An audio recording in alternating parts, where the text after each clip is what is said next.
South Korean team met with insults at Incheon Airport after early World Cup exit. Wah.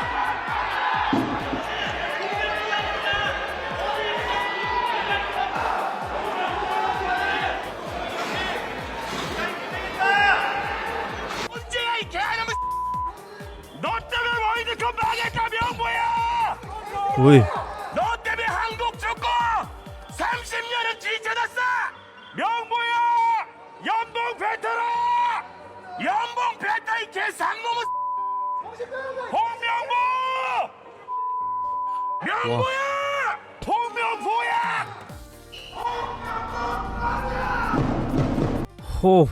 Box S. Kalau TV korang biasa-biasa pun, benda ni boleh tukar jadi Smart TV terus. Boleh tengok YouTube, Netflix, Disney Plus, Prime Video, movie, drama, kartun anak dan paling penting boleh tengok bola juga bosku. Kualiti dia bukan biasa-biasa. Support 4K, Dolby Vision dan Dolby Atmos. Jadi gambar nampak lebih cun, sound pun lebih padu kalau speaker korang support. Interface dia senang pakai. Ada Google TV, Chromecast dan remote voice control. Untuk aku, ini antara device paling berbaloi kalau korang nak upgrade TV lama tanpa perlu beli TV baru. Nak tengok harga, link aku letak dekat di sini. Isu utama baru-baru ni baru kita lihat di dalam World Cup di mana South Korea tersingkir daripada sebelum sampai ke round of 16. Ya, kita sudah tahu kan, untuk sampai ke peringkat World Cup itu satu hal, tetapi tidak sampai ke round of 16 tu bagi aku kalau Indonesia Malaysia sampai ke tahap World Cup pun yang ke-64 pun sudah memadai lah, begitulah. Tetapi bagi Korea ini sesuatu yang mereka mengharapkan mereka dapat di tangga yang paling atas dan atas lagi. Sebabnya rakyat marah ni disebabkan mereka bayar guys.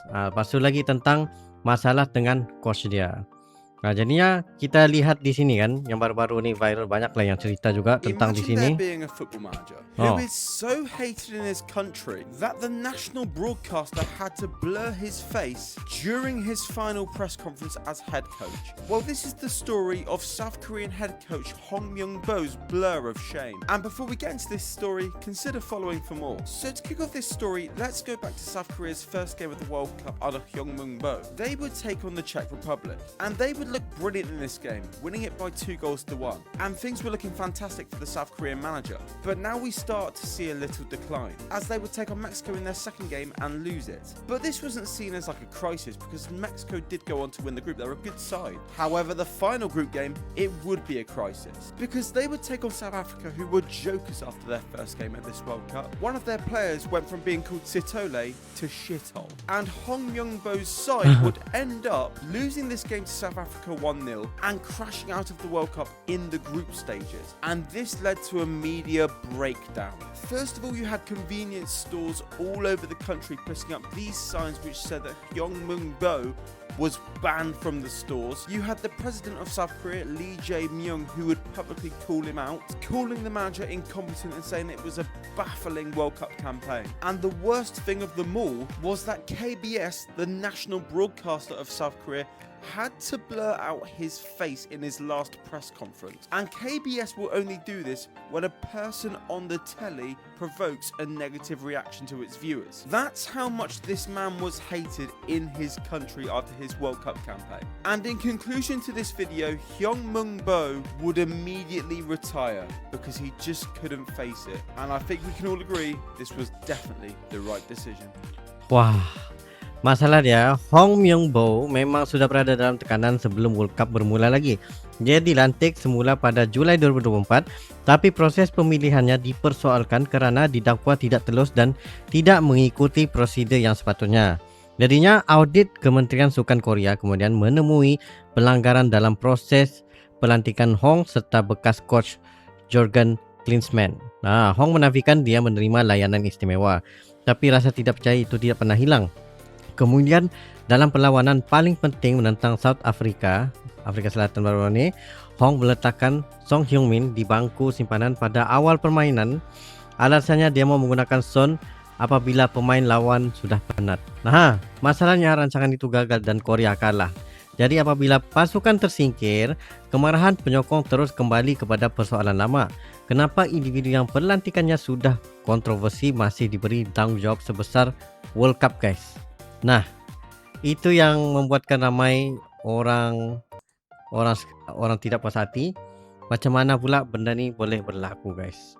Lepas lagi apabila Hong dan sebahagian pemain tiba di lapangan terbang Incheon, sidang media sudah dibatalkan atas faktor keselamatan, guys. Kira-kira 160 anggota keselamatan ditempatkan selepas muncul ancaman terhadap Hong.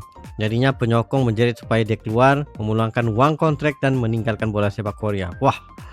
Wow. Pada masa sama ada juga penyokong yang memberikan semangat kepada pemain.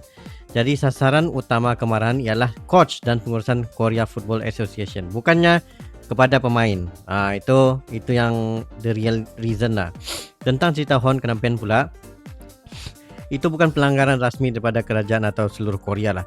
Beberapa kedai, restoran dan permis tempatan memasang tanda bertulis supaya memban daripada Hong Myung-bo ni masuk di sana, guys. Wish, tapi memang dia punya tahap viral ni memang gila, guys.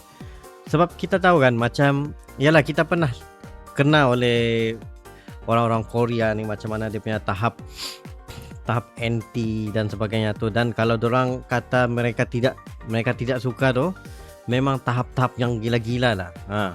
Yang membuat isu ni lebih besar daripada keputusan bola ialah Presiden Korea Selatan sendiri masuk campur. Presiden Lee Jae-myung berkata kegagalan itu menunjukkan kesan apabila perlantikan dibuat berdasarkan kelompok dan kepentingan tertentu berbanding kemampuan. Dia kemudian meminta Kementerian Kebudayaan, Sukan dan Pelancong menyiasat punca kegagalan serta masalah organisasi dalam Persatuan Bola Sepak, guys. Hong akhirnya meletakkan jawatan dan mengambil tanggungjawab terhadap keputusan pasukan. Pada aku lah kan, penyokong memang berhak marah lah, persoalkan taktikal dan mendesak pengurusan lebih telus. Tapi ancaman, baling barang dan serangan terhadap keluarga atau keselamatan individu sudah melampaui batas lah. Jadinya bola sepak perlukan accountability, ia tidak perlukan kebencian tanpa kawalan lah. Kalau sistem pelantikan memang bermasalah, ubah sistem itu. Jangan lepaskan semuanya kepada pemain yang masuk padang membawa nama negara. Yalah, betul lah tu. Disebabkan seolah-olah macam ada kambing hitam di sinilah. Sampaikan dia terkena juga. Sebab kalau kita tengok macam mana kemampuan Shin Tae-yong sebelum ni yang berjaya ke peringkat tertinggi, itu sepatutnya itu adalah dorang punya expectation untuk Korea sebenarnya sampai tahap itu, guys. Tetapi kali ini belum sampai round of 16 sudah South Korea tidak kalah mati sudah. Itu orang tidak puas hati. Jadinya apa?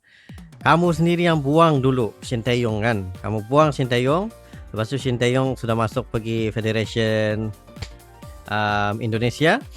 Lepas tu di Indonesia pula dia terpaksa dibesarkan besar awal. Padahal bagi aku lah macam banyak lagi lah coach-coach yang berpotensi untuk South Korea sendiri. Ya, aku bukan pengamat sepak bola ke apa semua sepak bola, tetapi kalau korang lebih tahu, korang boleh komen di bawah. Sebabnya ialah itu semua politics. I don't know.